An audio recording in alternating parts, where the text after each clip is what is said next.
Ladies and gentlemen, Roster Watch Nation, welcome back to the epic Roster Watch podcast brought to you by RosterWatch.com. My name is Alex Dunlap, joined by Cody Carpentier and the Trashman as we're here to discuss optimal 2024 NFL draft landing spots. And Cody is added in for SEO for Brock Bowers and Malik Nabers. I guess we could talk about those guys, but also a few others kind of came to mind for me. Cody, Trashman, how you guys doing? Trashman coming to us apparently from parts unknown. I mean, it's just the house in the back of my house.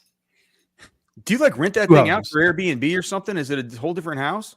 It's like a little back house, a little casita. I haven't yet. Someone had been in here for a while, but they moved out, so I'm just taking it over. I'm probably going to use it like as a art/workspace.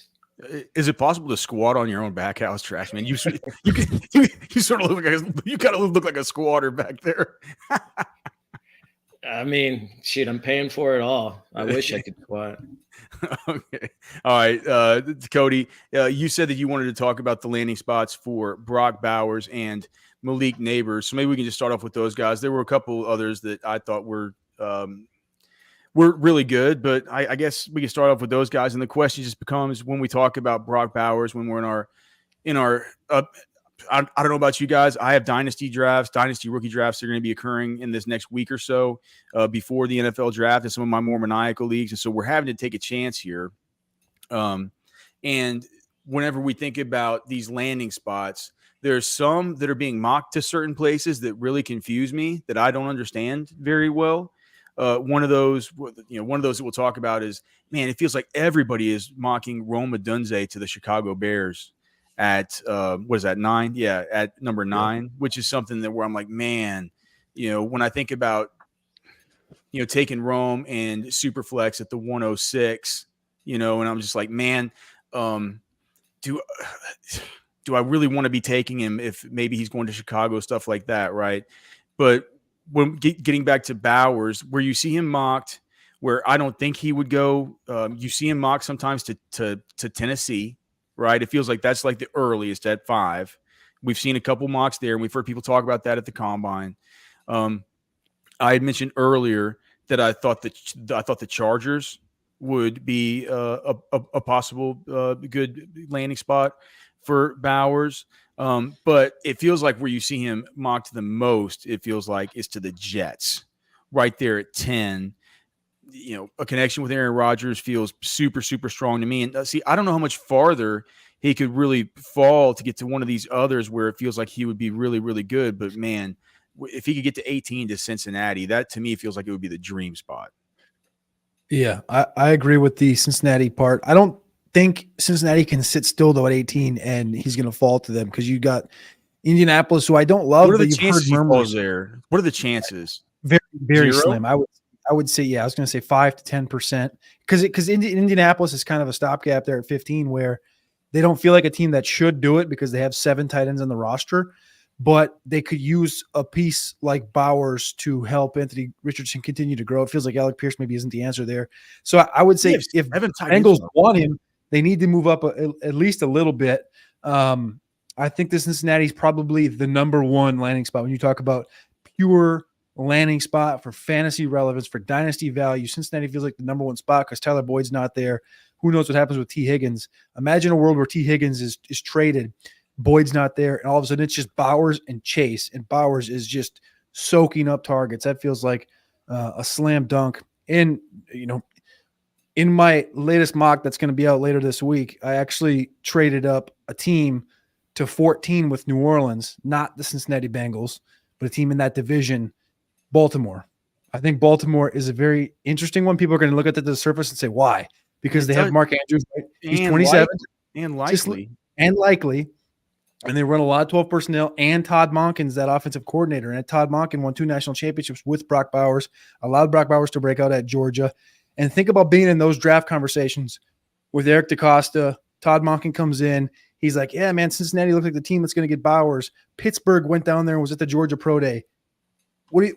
I just want to kind of go through that kind of thought process. I think it's just a very interesting thing you have to just account for, is what are the possibilities of that? I don't know. But I just think that's a sleeper sleeper spot is if Baltimore decided to get funky and move up and kind of utilize him as a slot wide receiver. I think that they would just say they have, dude, Isaiah Likely. I mean, you've seen how good Likely is whenever there's no Mark Andrews. He's good. I mean, one of the better he's fine, tight but they're ends. both injury. They've both been banged up the last couple of years. And what's better than one tight end? Two. What's better than two? Three really good ones. Trashman, are you into Brock Bowers, and what do you think about the cockamamie idea of the? I don't think it's going to be the Ravens aren't going to. DaCosta was talking. Did you hear DaCosta talking today about how it's such a deep class for wide receiver and offensive tackle, but they're super interested in getting a game changing cornerback? It feels like it would be real out of pocket to trade up for Bowers, but who knows? I mean, it is like they're going to give away the keys to the whole draft plan to the idiot media up there in Baltimore at this pre-draft session. Yeah, Bowers to Cincinnati seems like the best fit, just off the bat. Him and Burrow would be boys, dude. You know they'd be boys.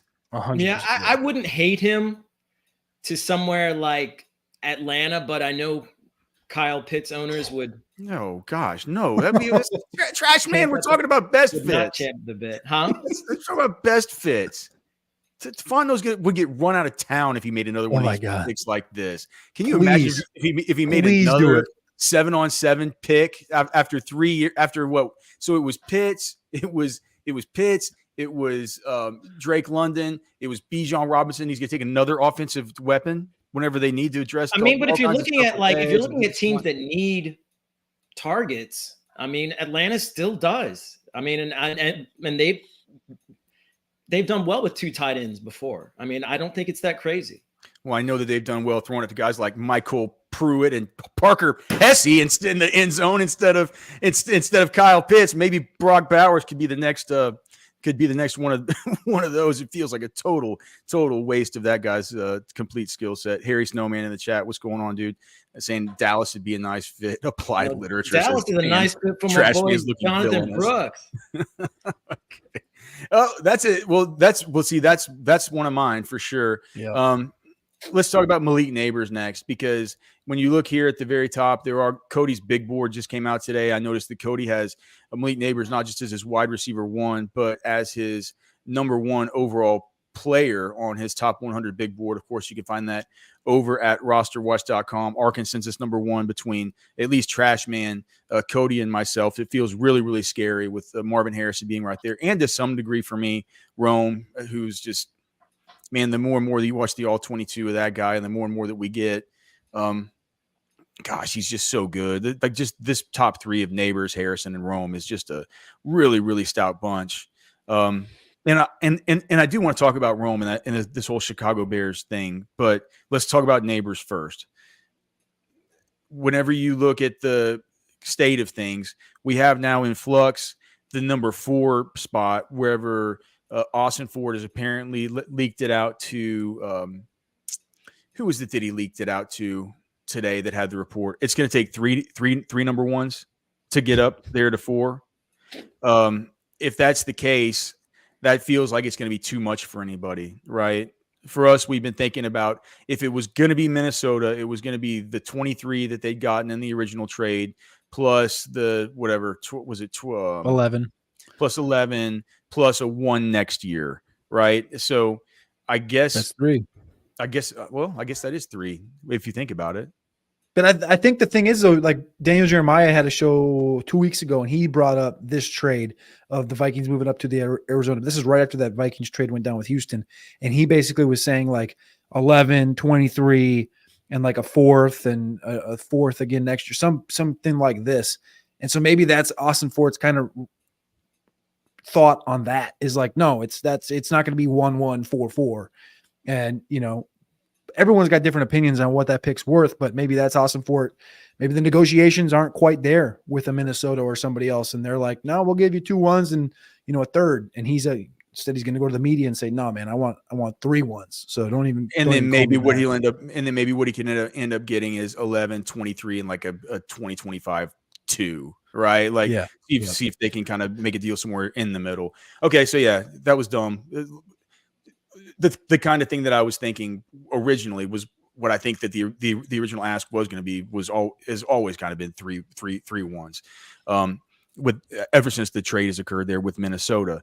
But it would feel like Minnesota would be the only team that has that kind of ammo to be able to make that kind of thing happen here. And they just so happen to be a team that, might have the interest positionally there to move up for the fourth quarterback, whoever that is. So at number 4, it takes a wide receiver needy team in the Cardinals sort of out of play, right? Then we get to 5, and all of a sudden we'd be looking at 2 different scenarios. If Arizona stands pat and takes Marvin Harrison Jr., I think that the Chargers would be think that would be the absolute nut landing spot. With him going in there, his biggest competition being Quentin Johnston and Josh Palmer. It's like, gosh, he comes in, he's the alpha number 1, completely right off the bat. My only concern is you've been seeing their pre-draft stuff where they're just talking about like, look, whether you guys like this or not, this new Chargers culture. Did you see what he did with putting the star rankings, Cody Trashman? Like he rearranged the lockers. Harbaugh did in the locker room. Now they go numerically, and next to each person's nameplate, he put their star rating coming out of high school. So I don't know what some kind of like these motivational tactic, college annex that might not work in the NFL. Yeah, I don't know. I kind of think it might work. I'm not sure. It does feel kind of college-y, right? Feels like Matt Rule kind of going to the Panthers. Kind of, is he still a college coach? Or is this dude going to be good in the pros? But we've seen Harbaugh be good in the pros. He already has the skins on the wall. But I think with them, just the main point is with that is all this in that sort of talk about the culture and all the rest of it that's been in the ethos with the Chargers this week with all the interviews. They're talking about how the culture is built on the offensive line, and I don't see how I don't see how you get away from Joe Alt there. Like if it's me, I know that. Even if they were to somehow trade down and somebody wanted to trade up to get one of these guys or whatever, they still have the Giants that could go after him. They still have Tennessee that could, or they still have Tennessee that could go after. Tennessee would go after Joe Alt. So I don't know whether or not they would take him there, but certainly I feel like if Marvin Harrison Jr. went at 4 and the Cardinals stand pat and 5 is still available as it stands right now to the Chargers, I feel like that's the best landing spot, hands down, for Malik Nabers. Just comes in as the automatic number 1 with Justin Herbert. But there are other ones. I mean, we certainly like the Chargers as a destination better than the Cardinals, right? I do. My question is more so if he doesn't go to the Chargers, which I think we all agree is the nails, being attached to Justin Herbert right there. But if he doesn't go to the Chargers, the Giants, I think, hurts him. I think that's a bad spot to go to. They need somebody. But because of the quarterback throwing the football. It's just a systemic problem. It's like a bad offense.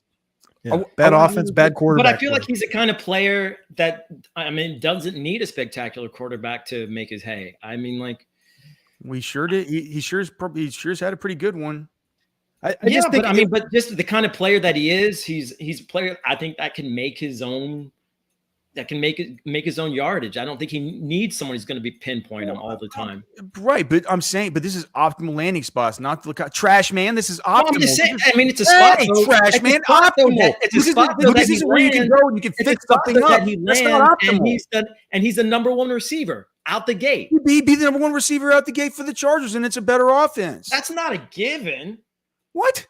It's not a given. What's not a given? That he would be on the Chargers. I mean, Palmer, number 1. There would be contention between Palmer and him. Oh, believe Nabers. Get Trash Man off the stream. My God, Trash Man. Just as far as the report they already have. Trash Man. Oh, dude. Are we really talking about Palmer to Malik Nabers?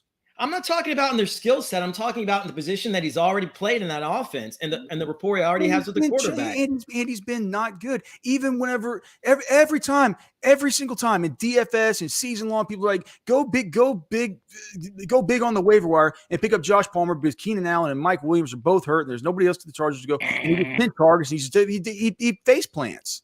He didn't always face plant. Byron will tell you that. Byron won't tell you anything about what happens during the season. Byron just goes to the Chargers camp every year because he loves the media girl there, loves hanging out there, and every single time he falls in love with Josh Palmer because Josh Palmer's cool and gives him RosterWatch IDs and stuff. That's all. That's the only reason. No, it's like no. So the Chargers is the best. I don't like the Giants. The Chargers are the best, but the Giants I don't think is as bad as some other teams. So the thing for the Giants is it's like, I'm not saying Jalen Hurts is a great quarterback, but when AJ Brown was in Tennessee, he capped at 1,000 the first 2 years. Then he goes to Philadelphia and he's crest up to 1,400. And the quarterback difference between Tannehill and Hurts, I would say, is a little bit different. I would also say that the quarterback difference between Tannehill and Daniel Jones or Tannehill and Drew Lock is also a little bit different. So it definitely caps his ceiling, I think, playing with quarterbacks like Drew Lock and Daniel Jones, unless they double tap and they trade back into round one, get Penix, get Nix, whatever, and they try to build this thing over. But I don't think it's even comparable, the Giants to the Chargers. I think it's best and worst. I'm just saying the Giants aren't a bad spot for him. Is he gonna? I mean, the Titans aren't taking him. No. I mean, is he getting past pick 9 to the Bears, who everybody loves Rome to? And can we just all right? So he's not getting. Dude, you want him to go to the Chargers, or you want somebody to Chicago would be. You want somebody to trade up to get him. Okay, so what is all this Chicago love fest for taking a receiver? Because it makes me worried about taking Rome if he's going to have to go in there and battle for targets in his first year with Keenan Allen and DJ Moore. Are you kidding?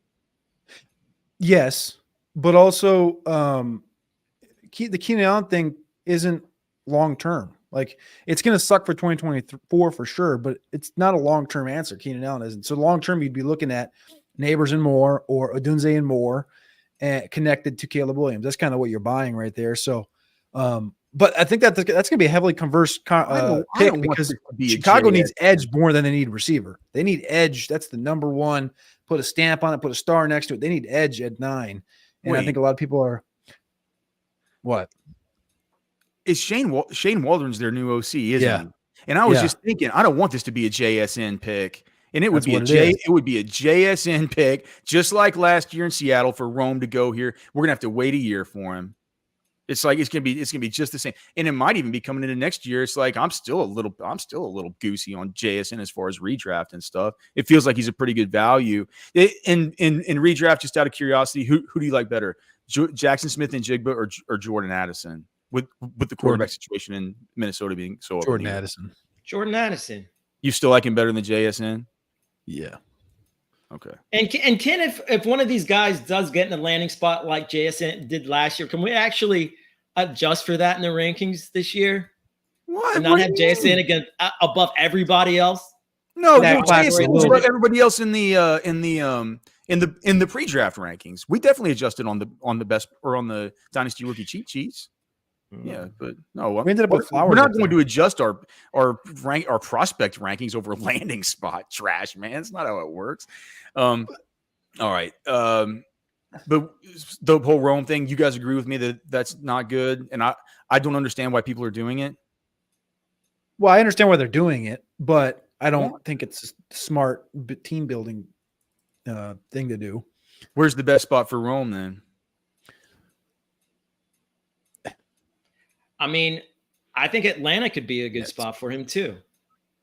Oh God, Trashman loves all these damn receivers and stuff going to Atlanta, dude. You're gonna get fired. You're gonna get him fired. That would nuke. He can't make another one of these picks. He's got to address the defensive line or the edge. He has to. That's where the first defensive player is coming off the board, right? I'm just saying that would be a good. I'm just saying that would be a good landing spot for him. I don't know how realistic it is. We said best landing spot. I think the Jets is the most realistic for Rome. People are mocking Bowers there, but I think Jets is the most realistic.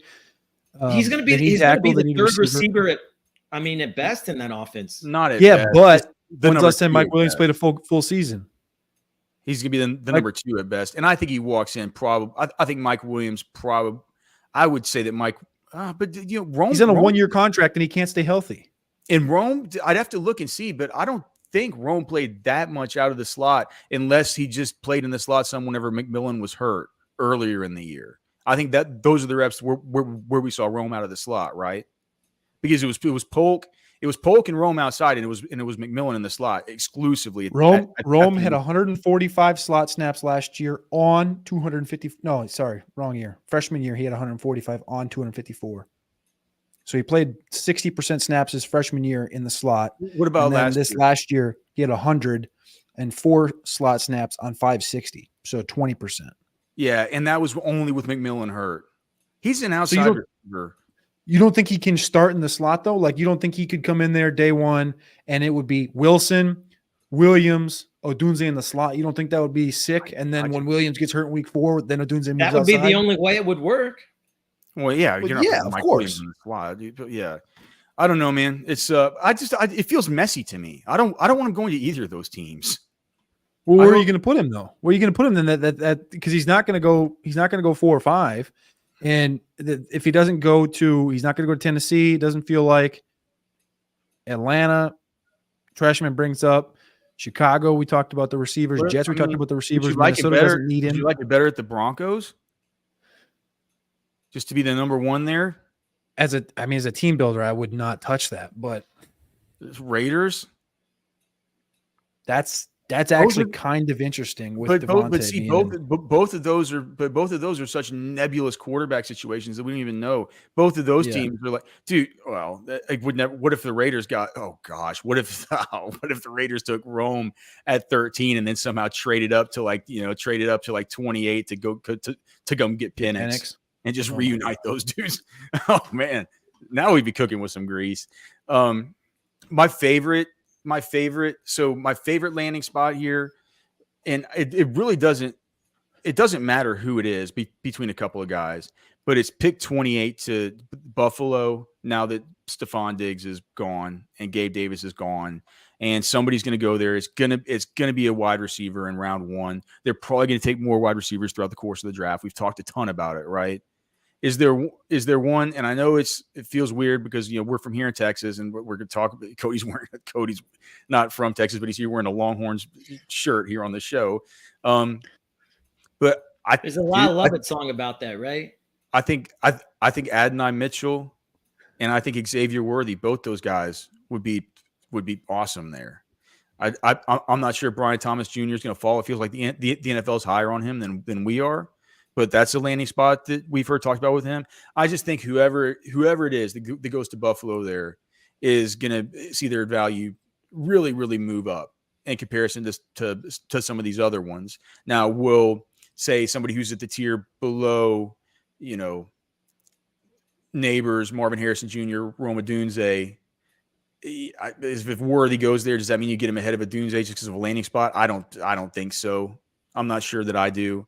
But it would make it a lot closer to where he'd be in a similar tier. I think Adonai Mitchell maybe makes the most sense just because he can play outside. He's got the speed, 4.34, even though we didn't necessarily see it on tape.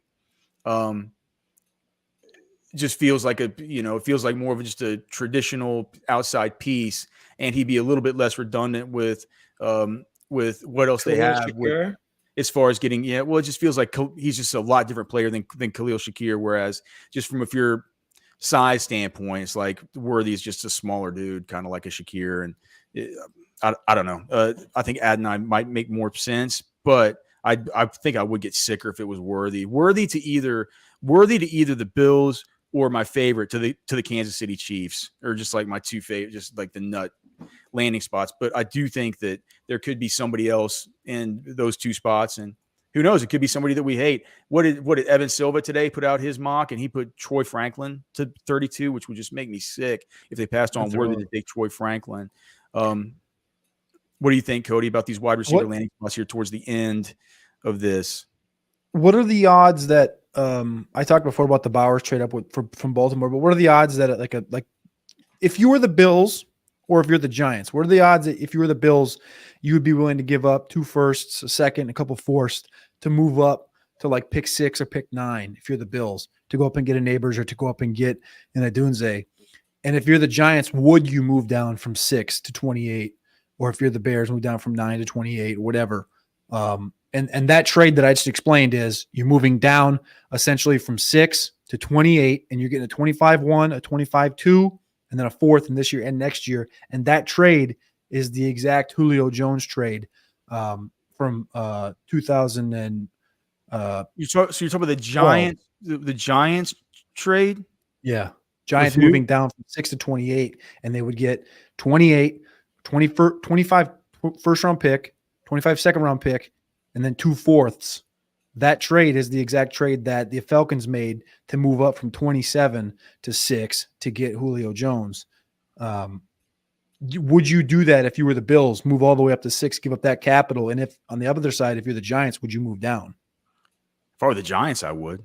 If I wouldn't, I'm not sure I'd do it if I was Buffalo. There's this, even if you can't get like, dude, AD Mitchell, Worthy, Brian Thomas Jr., all these guys are good. And dude, even if you somehow, do you think there's any of those guys have Julio Jones type of upside though? Nabers, I think does. I mean, no, not like those guys, not alien like, but he's got 1,500, 1,600 yards in his range of outcomes. Marvin Harrison Jr., Malik Nabers both have that upside. Yeah. I mean, we weren't talking. I figured we were past those two already. All right, so we're talking about that next tier. No, at 6, I was saying Nabers. At 6, I'm saying Nabers. At 9, it would be Odunze. Yeah. He I'm assuming when he's saying he's moving up to 6, it's not for Nabers, right? Yeah. So, I mean, he has tremendous upside. I mean, you've seen him. He's the best wide receiver and just it's the best wide receiver class that we've seen since 2014, and we have him ranked as the best. It's like now you're talking Mike Evans, Odell Beckham stuff. Are they as good as Julio? I mean, he can have a very, if he hits his upside, if he hits his bull case, it's gonna be a very similar situation for sure. What about any other wide receiver landing spots you think are just like super awesome that are like sneaky to you or anything like that? Because I didn't want to talk about it. Just a couple running backs. Yeah, I do too. A couple I had written down. One I've had for a while has been Ricky Pearsall to Pittsburgh, playing in the slot, taking over the Deontay Johnson role. I think they do take a receiver in round 2 or 3. I think Pearsall would be one with the athleticism, 6'1", 198. I think he would fit into Pittsburgh pretty well. And then before the show, we were just talking through a couple of them and trying to find a Ladd McConkey landing spot kind of felt weird. But I think New England would be one where he could succeed inside and outside if they draft a quarterback at 3, which I'm hoping obviously they do. Jacksonville's going to steal Ricky Pearsall from the Steelers. That where is Jacksonville picks at 48? 48. I think Steelers are 50. I know they're right next to one another. And there was the whole anecdote that you and Maddie were telling me about how the whole Jacksonville. Once they learned that Pearsall wasn't going to work out at the Florida Pro Day, none of them showed up, and they had plans to have the whole group there. So I think that they'll be interested, and they'll be kind of honed in there at pick 48 for. You don't think that would be a convoluted receiving core there in Jacksonville? I think it would, but I think they really covet the guy. And man, you can hear from Byron that lives out there in Florida. All he's texting us about these days is Ricky Pearsall. It's like everybody he talks to just loves him. You know what I mean? I think there's some real regional appeal to that guy. They think he's a freak out there, dude. I mean, he is, but I just think he lands on that team. And plus, you got Evan Ingram vying for targets too, in addition to Kirk and. I'm not saying I love the landing spot. Jones I think it might happen. Dave Davis. I'm just saying I think it might happen. And I don't think that Gabe Davis hinders anybody in any real way. I was very happy to see that you moved. Do you think he's done? No, he's only 25, but I don't think he's done. But we've never at RosterWatch been people who draft Gabe Davis at the elevated prices that people talk him up to every single year. It's like, I'm not going to do it this year. As you mentioned, then you're right up today. It's like he's going to Trevor Lawrence. Is still a good quarterback, but it's like technically it's a quarterback downgrade.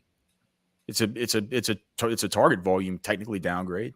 So the stuff with the running backs, right? Oh, look at this. Speaking of Byron is up in the shared sheet. I wonder if he's gonna put in some rankings today. Pearsall wide receiver 1. Should we put it in there for him? Let's see. Running backs, dude. All right. So my favorite one, this will come as no surprise to you guys. And Trashman said it beforehand. Yeah. But the end of the second round, pick 56 to the Dallas Cowboys. Jonathan Brooks.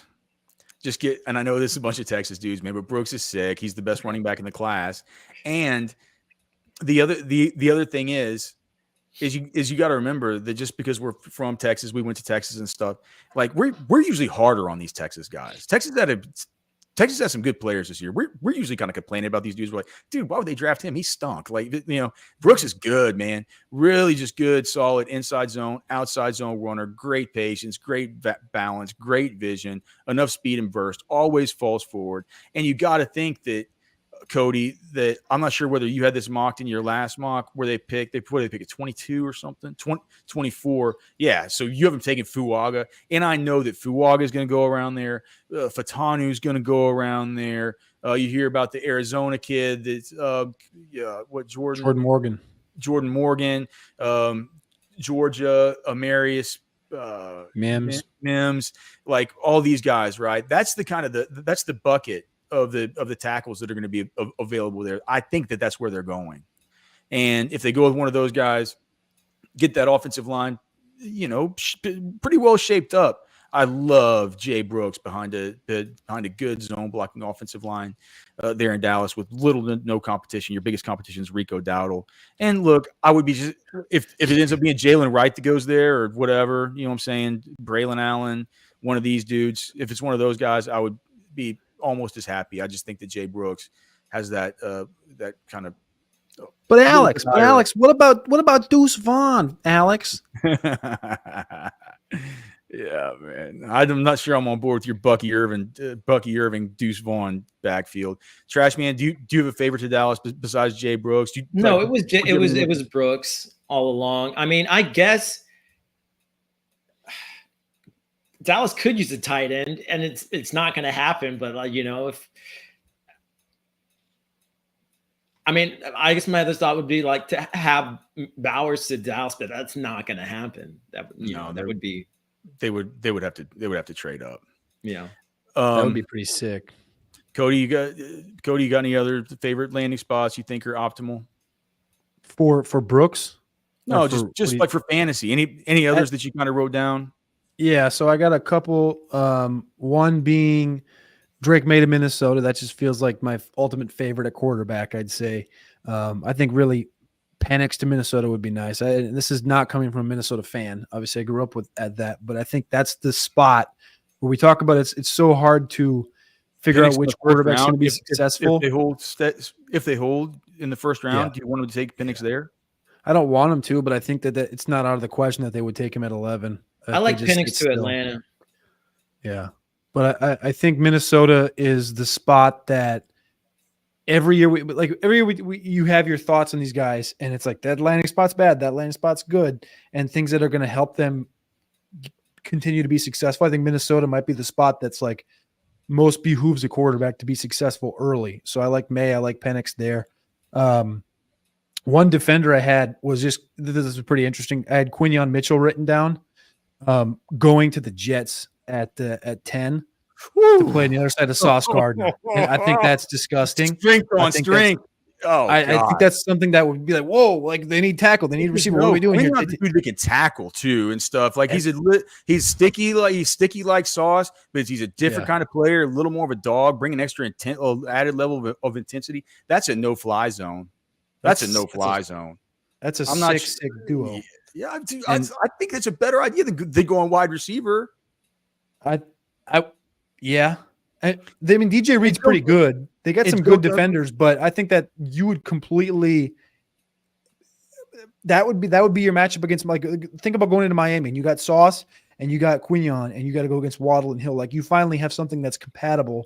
Like you're one of the only teams that has a defense that's compatible to take on, Devonta Smith and AJ Brown. You don't have to just worry about, we can only really cover one guy at a time. And then the last one I had written down was Tyron Tracy. Tyron Tracy I have as a top 10 running back in the class. Can I say one thing before you get to Tracy? Joe Douglas, one of his closest confidants, and the guy that works there, Phil Savage, who we saw at the biscuit shop in Mobile, the old Senior Bowl director, still really good friends with Nagy, still really into the Senior Bowl stuff. Was there one guy that looked better at the Senior Bowl than Quignon? I mean, no, I'm not sure that there was. So I think, dude, I might mock that.